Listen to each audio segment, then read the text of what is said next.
गुरविंदर सिंह जी। वाहिगुरु जी का खालसा वाहिगुरु जी का खालसा। वाहिगुरु जी, राधे राधे। महाराज जी, वाहिगुरु नाम से प्रेम कैसे हो? क्योंकि अभी सब कुछ पता है, बट धन और जो पदार्थों के लिए ही जब किया जाता है, ऐसा मनुष्य जीवन। हाँ, अगर हमारे अंदर यदृच्छा लाभ संतुष्टो द्वंद्वातीतो, अगर हम द्वंद्व से अतीत होना चाहते हैं तो पहले यदृच्छा लाभ संतुष्ट हो। जैसे वाहिगुरु रख रहे हैं हम उतने में संतुष्ट रहे, हमारे चाहने से नहीं होगा कुछ। हम चाह जो करेंगे वो अपने लिए पतन का रास्ता खोलेंगे। वाहिगुरु जो व्यवस्था करेंगे वो हमारे लिए बड़े सुख की व्यवस्था होगी। तो हम चाह करें क्यों?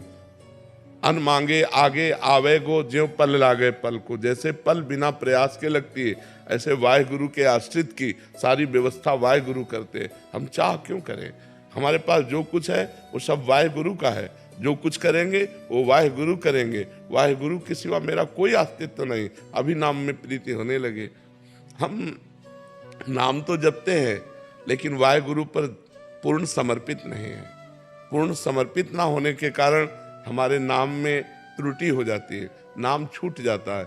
नाम से बढ़कर अभी कुछ है दिमाग में, तभी वाहिगुरु छूट जाते। जैसे हम राम राम जप रहे या वाहिगुरु जप रहे, अच्छा भोजन आया, नाम छूट गया, तो भोजन श्रेष्ठ हुआ या वाहिगुरु बड़े हुए? रुपये की चाह है, रुपया कमाने में इतना व्यस्त हो गए कि रुपया मिला, माना रुपया मिला, पर रुपया मिला, वाहिगुरु का चिंतन छूट गया।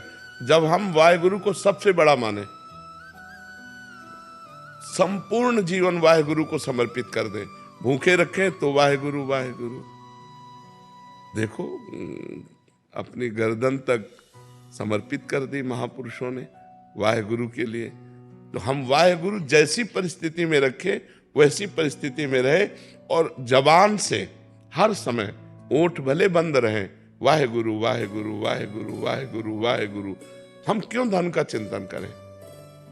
अगर परिवार वाले को मरना है तो आप बचा नहीं सकते, और नहीं मरना तो विश्व में कोई पैदा नहीं हुआ कि मार सके। और वाहिगुरु को परिवार समर्पित, वाहिगुरु को जीवन समर्पित। तो अब वाहिगुरु जो व्यवस्था करें उसी में राजी है। नहीं तो हमारा एक ही काम है, वाहिगुरु का चिंतन करना, और वाहिगुरु का कार्य है तुम्हारी सारी व्यवस्था करना।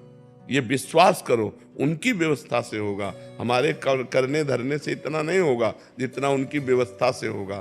तो जैसे भगवान श्री कृष्ण जी ने गीता में कहा, अनन्यस चिंतयन्तो माम ये जना परिपासते तेषाम नित्याभियुक्ता नाम योगक्षेमम वहाम्यहम्।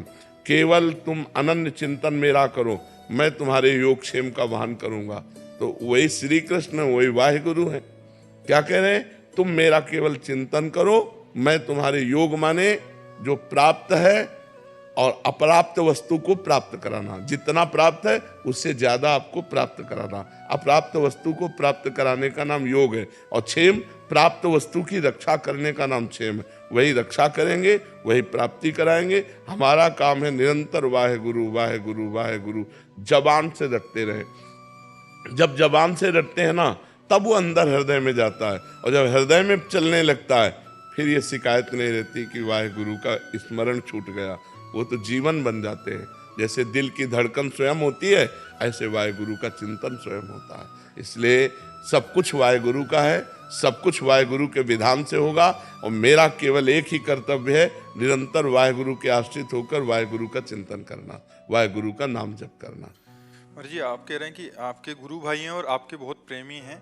एक भाई निशान सिंह जी हैं, वो उनका एक वो था कि जब वो गुरु ग्रंथ साहिब जी की हुजूरी करते हैं और जब जब वाणी जी का पाठ करते हैं और शब्द आदि का, तो किसी एक शब्द में या किसी एक पंक्ति में चित्त लग जाता है बहुत और उसमें डूब जाता है। बहुत सुंदर। तो फिर पाठ की जो एक नियमित समय सीमा होती है महाराज जी, उसमें पूरा नहीं हो पाता। हाँ, तो कैसे किया जाए? वैसे श्रेष्ठ स्थिति है ये।